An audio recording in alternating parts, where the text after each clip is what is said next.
A red light shot into the sky. The helicopter turned around, ready to land. Then suddenly, the trees exploded. A giant mutated dinosaur jumped out with its mouth wide open. In seconds, the helicopter was destroyed. One man ran for his life. Behind him, fire and broken metal burned, and the hope of survival was gone. Deep within a jungle, a helicopter descended onto an island.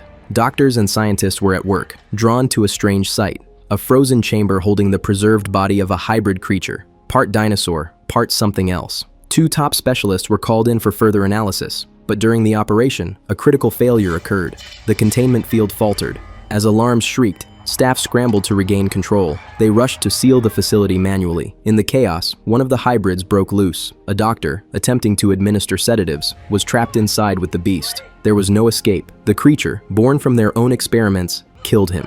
Years passed. Exhibits about these prehistoric giants gathered dust. What was once a marvel became forgotten. A lone brachiosaurus wandered into the city, blocking roads and causing a massive traffic jam. The last of its kind, it was lost in a world that no longer made space for it. Martin Krebs, a corporate figure from Parker Jinks Pharmaceuticals, stepped out of his car to see the disturbance. When he returned, a woman was already sitting inside. She was their next recruit. As they drove, he outlined the mission: collect DNA from the 3 strongest dinosaurs alive to craft a revolutionary heart medication. It could save millions, but the species lived in restricted zones, forbidden by every global government. Entering meant breaking international law. The woman, Zora Bennett, hesitated. Krebs made the offer more tempting. The exact amount she needed to secure her future. She agreed. They met again in a closing museum. Krebs introduced Dr. Henry Loomis, a geneticist and the mission's lead. Their targets were 3 creatures, 1 aquatic, 1 terrestrial, and 1 airborne. Each possessed an enormous heart, ideal for the drug they aimed to develop. Dr. Loomis was required to join them in person, but he objected. The plan was not just dangerous, it was illegal. Krebs tried to persuade him. Loomis remembered the days when dinosaurs were global sensations. Now, the world barely noticed them. He agreed to join. They traveled to Paramaribo, Suriname, to approach Duncan, another recruit. Though he had already agreed by phone, he now refused. I thought it over and I can't do it. He remained uncertain, haunted by a mysterious photograph and weighed down by an unpaid vehicle debt. Krebs, persistent as always, doubled his fee. Bobby Water was the last to join.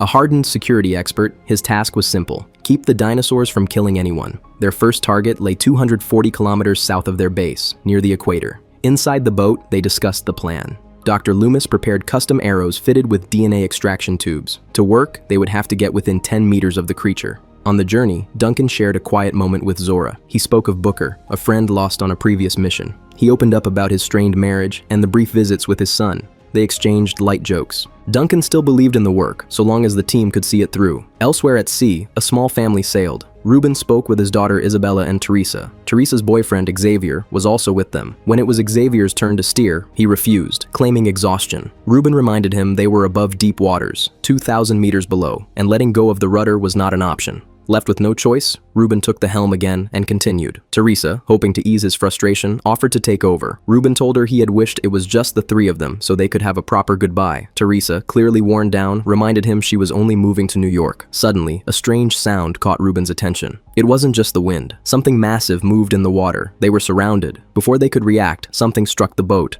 Xavier was still inside, trapped. Reuben dove into the water, swam beneath the hull, and smashed the window. He resurfaced, reaching the overturned boat.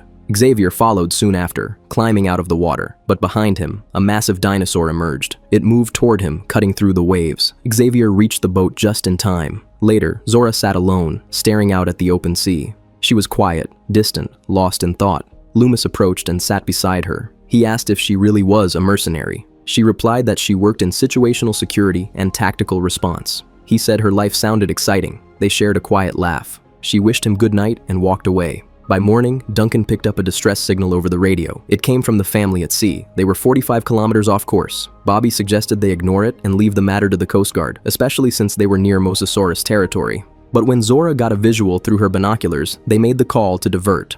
The family waited on the waves as a boat approached. They boarded Duncan's vessel. Inside, the crew warned them about the creatures in these waters. Krebs, focused on the mission, tried to end the discussion and bring attention back to their objective. They gathered around the map, planning their route, but the Mosasaurus was closing in. The crew rushed to prepare. They lured the beast near the surface. When it emerged, Zora fired. The dart struck cleanly. Blood filled the collection tube. The sample was secured. The crew cheered, and Loomis received their praise. Later, in private, Loomis explained the reality to Zora. The medicine derived from these samples would not reach everyone. Only the wealthy could afford it. Before they could reflect further, other dinosaurs arrived. Bobby stepped in, opening fire. The rounds had no effect. He was overwhelmed and snatched from the boat. Moments later, the Mosasaurus returned, throwing the boat into further chaos. The crew headed for nearby rocks, trying to escape. Reuben called for help over the radio. Duncan turned the boat toward the islands, but the waves made navigation dangerous. The boat slammed into rocks. Teresa rushed for the radio, but Krebs stopped her, insisting they would handle it themselves. When she refused, he tried to take the device by force. In the struggle, she pushed him. He lost his footing and fell into the sea.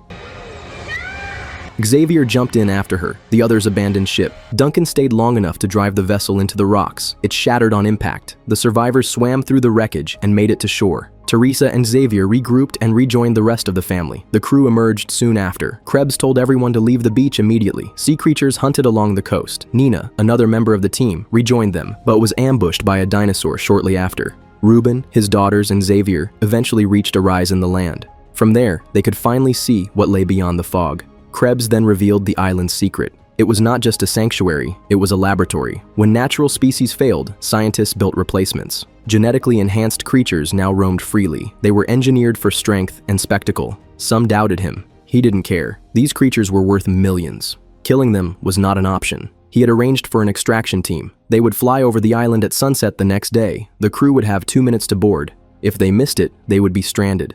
The mission was now critical. Survival was uncertain, but the remaining samples still had to be collected. Meanwhile, the Reuben family searched for a radio. Teresa could not move past the fact that Krebs had tried to kill her. Zora later confronted Krebs about the incident. He claimed Teresa slipped.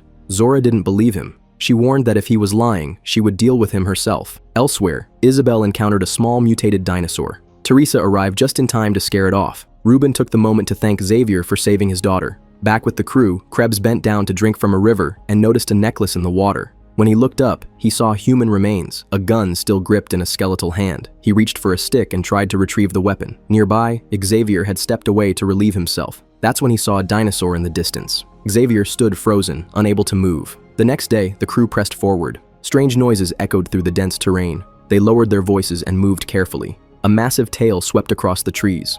A Tyrannosaurus emerged. Panic surged through them. They ran for cover. From their hiding place, they assembled their weapons and reviewed the plan. Loomis stepped forward, drawn toward the creature. He placed a hand gently on its hide, overcome by a feeling he couldn't explain. As he stood there, Zora fired the dart. The shot landed cleanly. The sample tube began to fill. When they realized the area was swarming with others of its kind, Loomis screamed, not in fear, but in exhilaration. Elsewhere, the Reuben family continued searching for the rumored facility. Isabella held tightly to her mutated dinosaur companion, a small creature she had named Dolores. She was determined to bring it home. The terrain became uneven. Xavier stumbled first, then Teresa, and finally the rest of the group. Even Dolores tumbled. They landed safely and regrouped. Teresa spotted a boat in the distance. Reuben could barely walk, so she went to investigate alone. As she drew closer, she saw the remains of carcasses scattered around. Something dangerous had passed through. Then she noticed it, a massive dinosaur asleep nearby. She kept going, determined to reach the vessel. Inside the boat, she found a life raft. She dragged it to the shore. As she inflated it, the sound disturbed the dinosaur. It stirred but didn't fully wake. Teresa worked quickly, launched the raft into the water, and guided it toward the others. They all climbed in and paddled hard. That was when the dinosaur noticed them. It charged. With a single push from its massive snout, the raft flipped. The crew plunged into the water. Reuben shouted for everyone to hide among the rocks. Then he realized Isabella was missing. He screamed her name again and again. At last, Isabella surfaced. She had hidden under the raft, frozen in fear. She couldn't swim. The dinosaur turned its attention toward her. It bit down on the overturned raft. For a moment, it seemed she was lost. Then she reappeared, drifting toward the others. They pulled her to safety. The creature, frustrated, threw the raft aside and lumbered off. Meanwhile, the crew reached higher ground. They discovered a nesting site. These creatures were carnivores, but with no adults in sight, collecting the eggs seemed less dangerous. While Loomis worked, Zora asked what could be done to ensure the medicine helped everyone. Loomis suggested giving the samples to the world. No patents, no control. Everyone would benefit. Suddenly, a dinosaur guarding the nest appeared. It charged. Leclerc shouted for help. In the chaos, Loomis slipped and nearly fell. Zora pulled him back, but the sample was lost. Duncan and Krebs pulled Leclerc toward the surface, but the dinosaur reached him first. It clamped down and devoured him. It chased the others as well, but they managed to squeeze into a narrow cave. Back with Zora and Loomis, he managed to retrieve the fallen sample. As he climbed, the rope snapped, and he fell. He landed in a pool of water below. He swam out, and the others rushed to meet him. Once they confirmed he was safe and the samples intact, Zora insisted they leave. Far away, Reuben and his family floated quietly in their raft, nearing what looked like an old factory site. In the distance, they saw a landing strip beside a dam. Zora brought the team there as well. She believed Reuben's family might be close. Eventually, they found them. Teresa confronted Krebs, accusing him of abandoning her when she fell. Krebs denied it, but no one believed him. The tension escalated when he drew a weapon and demanded control of the group. Before anyone could act, Isabel heard a mechanical hum. A generator had activated. Music began to play. The sound echoed through the facility. Then came the roar. A mutated dinosaur burst into the compound, drawn by the noise. The group scattered, running in every direction, each person scrambling for cover. They barricaded themselves inside a ruined supermarket. The creature followed, slamming into walls and doors, relentless in its pursuit. The place where all of this had begun. Elsewhere, Zora and Krebs were pinned beneath a wrecked vehicle. Together, they fired at the beast, trying to drive it away. Dolores, the baby mutant dinosaur, appeared suddenly. It had tracked Isabella across the ruined compound. She gave it a scrap of food, just as another mutated predator closed in. Isabella ran, slipping inside an old refrigerator to hide. The creature paused. It caught its reflection in a shattered panel of glass. Unsettled, it stared at itself, then wandered off. Isabella rejoined her family soon after.